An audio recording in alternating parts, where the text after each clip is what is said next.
जज साहब ने उठाया फावड़ा, पत्नी ने तलवार और बेटों ने तमंचा लिया, विपक्षी को दौड़ा लिया।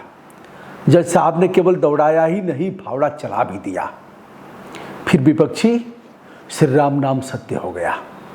जिसका काम है न्याय देना, जिसका काम है संविधान के मर्यादा की रक्षा करना, जिसका काम है न्यायपालिका की गरिमा को बनाए रखना और किसी दबाव में न आना, चाहे सरकार का दबाव हो, चाहे आर्थिक दबाव हो या फिर सामाजिक दबाव है। लेकिन जज साहब के यहाँ ऐसे लोगों की फौज रहती थी जो खेल करते थे। जज साहब को अपने पद का गुरूर भी था, पट्टीदार की हिम्मत कैसे कि जुबान लड़ाएगा। जज साहब ने फावड़ा उठाया और फिर कर दिया काम।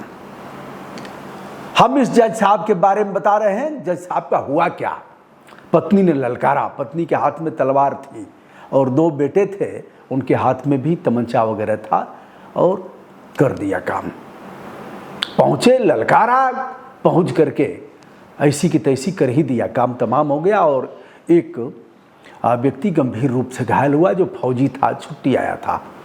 बहुत दिनों तक इलाज चला, किसी प्रकार से ठीक हुआ और जिसे मारा गया था उसकी कई हड्डियां टूट गई थी। एक जज साहब हैं जिनका नाम है यशवंत वर्मा, दिल्ली में थे साहब। कई करोड़ रुपए उनके बंगले में जल गया था, आग लग गई थी। उन्होंने कहा कि हमसे क्या मतलब, वो तो स्टोर रूम में था और पता नहीं किसी की साजिश होगी। बड़ा बवाल मचा। कुछ दिन में लोग इसको भूल जाएंगे। यशवंत वर्मा के घर में लगभग 14-15 करोड़ रुपए बताए जाते हैं। 500-500 के नोट, अब 500 उससे बड़े नोट है नहीं, 1000-2000 का बंद हो गया। तो उन्होंने कहा कि हमें नहीं पता कि क्या मामला है। बेहयाई की पराकाष्ठा पर जाते हुए यशवंत वर्मा का ट्रांसफर कर दिया गया उच्च न्यायालय इलाहाबाद।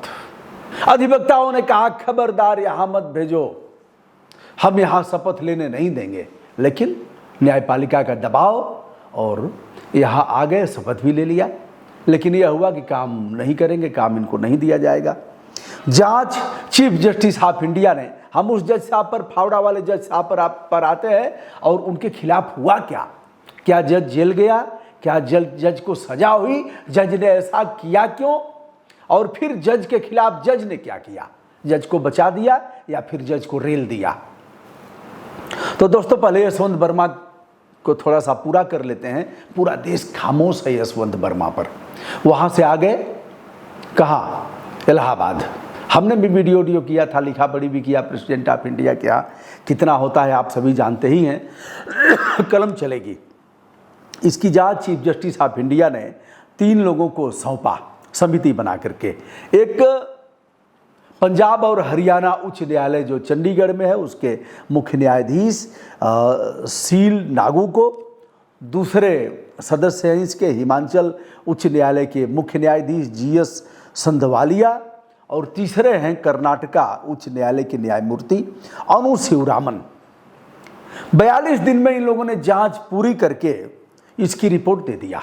जांच में जज साहब का भी बयान लिया गया। उस बयान से यह लोग संतुष्ट नहीं हुए और बताया कि साहब यह नोट इनके आवास में ही था, जला हुआ था, सब कुछ ठीक है और ये इस मामले में दोषी हैं।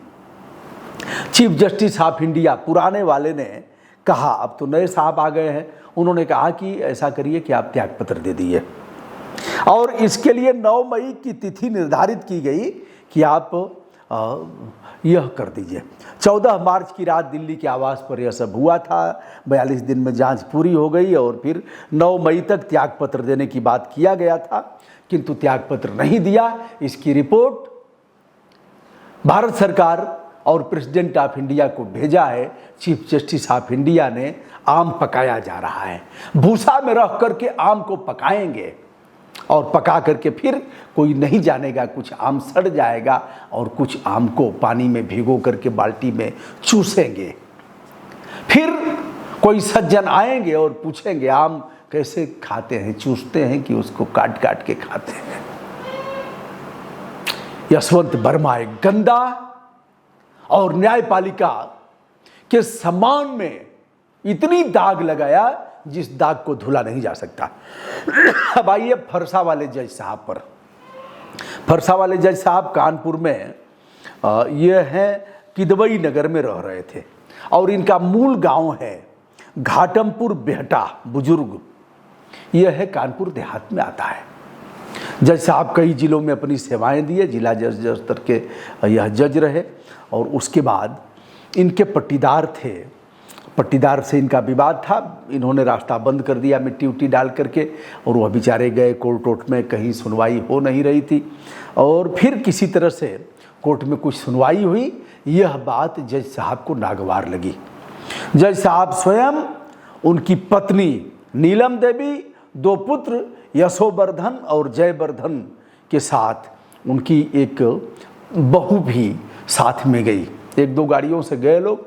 बहू के हाथ में, नीलम देवी जो जज साहब की पत्नी है, तलवार साहब की पत्नी है, तलवार लिया था, साहब ने फरसा लिया और 2 बेटों ने तमंचा वंचा कुछ और लिया और फिर क्या किया, टूट पड़े।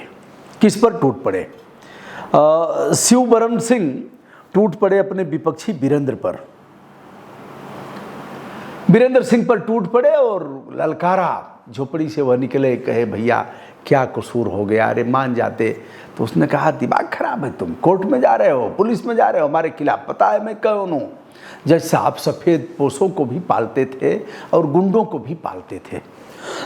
बहरहाल इस अंजाम को अपने ही दे दिया कि हम किसी गुंडे से कम हैं क्या, देख। बहरहाल वीरेंद्र सिंह पर हमला किया और इनको चोट लगी है, कम से कम 1 दर्जन सांघातिक चोट लगती है, कई जगह हड्डियां टूट गई और सिर में भी चोट लगी। इस मामले में जब उनका लड़का आता है बचाने, जो स्वयं फौजी है, आता है बचाने, तो अनुराग पर भी हमला कर देते हैं। अनुराग गंभीर रूप से घायल हो जाता है, नवनीत नाम है, वह गंभीर रूप से घायल हो जाता है और फिर इनका काम, इन्हें ले जाया गया, वीरेंद्र को हॉस्पिटल ले जाया गया, यहाँ से वहाँ, वहाँ से वहाँ। अंत में इन्होंने इतना रक्तस्राव हुआ कि दम तोड़ दिया। मेडिकल परीक्षण हुआ, अपराध दर्ज कराया वीरेंद्र के छोटे बेटे ने और यही लोग चक्षुदर्शी गवाह भी थे। इस मामले में पुलिस ने अपराध दर्ज किया, चूँकि घटना हुई थी, 302 हो गया था, 307 भी हुआ था, जान से मारने का पूरा प्रयास हुआ, बच गए और बेटा बच गया।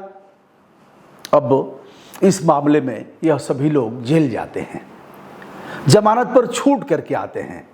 बताते चलें, यह मामला है 29 अप्रैल 2007 का। जज साहब हैं, न्यायपालिका में अच्छी पैठ थी ही, पुलिस ने आरोप पत्र दाखिल किया।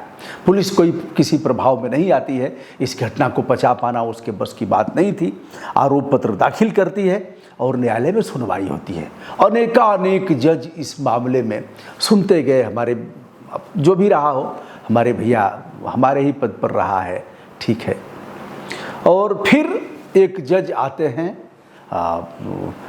HJS है, जिनका नाम है दुर्गेश कुमार। वह इस मामले को चुनौती के तौर पर लेते हैं और फिर ताबड़तोड़ सुनवाई करते हैं। सारे गवाहों को बुलाते हैं। इस मामले में जिन लोगों ने मेडिकल किया था उन चिकित्सकों का बयान लेते हैं, जो IO है उनका बयान लेते हैं, जो चक्षुदर्शी हैं उनका बयान लेते हैं। चक्षुदर्शी में जो उनकी वीरेंद्र की लड़की थी, लड़के थे, यह सब लोग मिल कर के बयान देते हैं और जज साहब ने इस मामले में 9 अप्रैल की तिथि निर्धारित किया कि बुलाओ 9 अप्रैल को, हम उस दिन सज़ा की बात करेंगे। सज़ा अगले दिन सुनाई जाती है और 2-4 दिन का समय दिया जाता है। अब उस दिन 9 अप्रैल को केवल जज साहब का एक लड़का हाजिर होता है। बताते चले, जज साहब को पाप लगा या जज साहब इस सदमे को झेल नहीं पाए, जज साहब बीच में ही चले गए। श्री राम नाम सत्य हो गया। अब बच गई उनकी पत्नी नीलम, बच गया उनका लड़का यशोवर्धन, जयवर्धन और एक बहू है, वह बच जाती है। अब जब एक ही लड़का उस दिन हाजिर होता है, फिर जज साहब ने कहा, क्या कहा, 9 अप्रैल को कहा कि सबकी जमानत निरस्त करो। जिस जमानत पर छूट करके आए हैं, जमानत निरस्त, और गैर जमानती वारंट जारी किया। पुलिस से कहा कि तत्काल इन्हें पकड़ो और जेल में डालो, अमुक तारीख को इन्हें हमारे यहाँ पेश करो। 2 दिन पहले मामला पेश हुआ और जज साहब ने उस जज साहब की पत्नी नीलम को, उनके दोनों लड़कों को आजीवन कारावास की सजा सुनाया और 2.5 लाख रुपया। जहां तक सवाल था वीरेंद्र के फौजी बेटे पर जो हमला हुआ था, जिस मामले में 307 हुआ था, उस मामले में जज साहब ने 10 वर्ष की सजा दिया। नवनीत के मामले में 33-34 दिन नवनीत हॉस्पिटल में एडमिट रहा और जो जज साहब की बहू है सालू, उनके खिलाफ कोई इस तरह का मामला नहीं बन पाया, कोई साक्ष्य नहीं मिल पाया, इसलिए बहू को रिहा कर दिया जाता है। यह है मामला दोस्तों। जज साहब ने जो आपराधिक कृत्य किया था, हत्या किया था, फावड़ा उठाया और मार डाला अपने ही पट्टीदार को, एक फौजी जवान को बुरी तरह से मारा, किसी तरह से बच गया। जज साहब तो चले गए, लेकिन जज साहब के दोनों बेटे, जज साहब की पत्नी, अब चक्की तो नहीं पीसते हैं लोग, लेकिन आजीवन कारावास है। अब इस मामले में लोग हाई कोर्ट जाएंगे। फिलहाल जिस तरह का मामला है, मुझे नहीं लगता कि उन्हें कोई हाई कोर्ट से राहत मिल पाएगी। दोस्तों, मैं हूं ब्रजभूषण दुबे, संपूर्ण विनम्रता के साथ हमारा प्रणाम स्वीकार करें। यह है मामला कानपुर देहात के HGS दुर्गेश कुमार के न्यायालय का। प्रणाम।